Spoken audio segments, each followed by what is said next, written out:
today I'm going to give you a clear and easy to understand comparison of Xero and Zoho Books, covering its key features, usability, pricing, and more. So let's get started.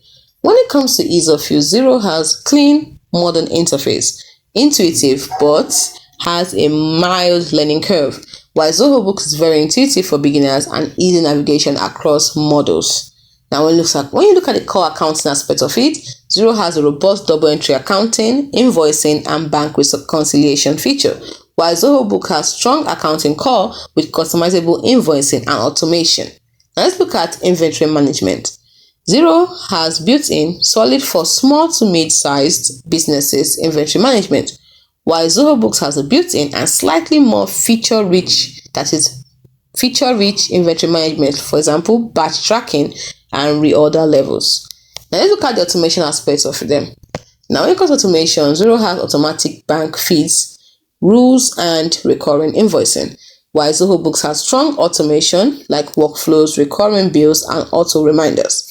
Now look at the integrations. Xero integrations has about 1,000 plus integrations like Stripe, PayPal, Shopify, and Gusto, while Zoho Book integrates well with Zoho ecosystem plus about 50 plus third-party tools. Now look at the mobile app. Xero has good mobile support for iOS and Android devices, while Zoho Books has a feature-rich mobile app including time tracking, expenses, and invoicing. Now when it comes to multi-currency support, it is supported by Xero on higher tier plans and supported by Zoho Books even on mid-tier plans. So when it comes to reporting, Xero has customizable financial reports and dashboard, while Zoho Books has about 50 plus standard reports that integrates with Zoho Analytics for advanced insights. When it comes to time tracking, Xero Accounting has built-in time tracking, but it's basic, while Zoho Books is integrated with projects and billable hours tracking. Now, if you look at the user roles and access for Xero Accounting, we have granularly user permission, while for Zoho Books, we have detailed user roles and access control. If you look at the customer support for Xero, it has email-only customer support 24/7, while for Zoho Books, we have a live chat, email, and phone support depending on the plan you subscribe to. Now, let's look at the offline access.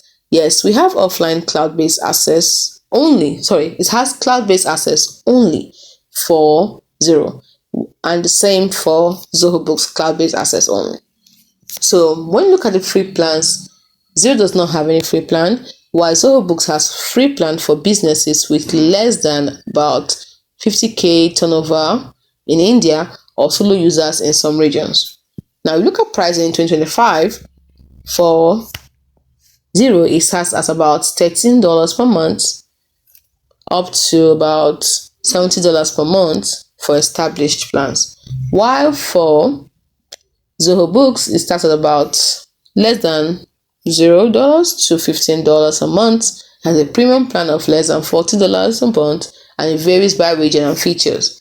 Now, if you look at what they are best for, we can see that Xero Accounting is best for mid-sized businesses, growing teams, and accountants needing integration, while Zoho Books is best for small to mid-sized businesses, especially existing Zoho users. So, a quick summary of this is that you choose Xero if you need strong integration, simplified accounting for growing businesses, and clean reporting with robust cloud access. But choose Zoho Books if you're a solo user or small business that wants deep automation and already use Zoho CRM or other Zoho apps. Hope you found this video helpful.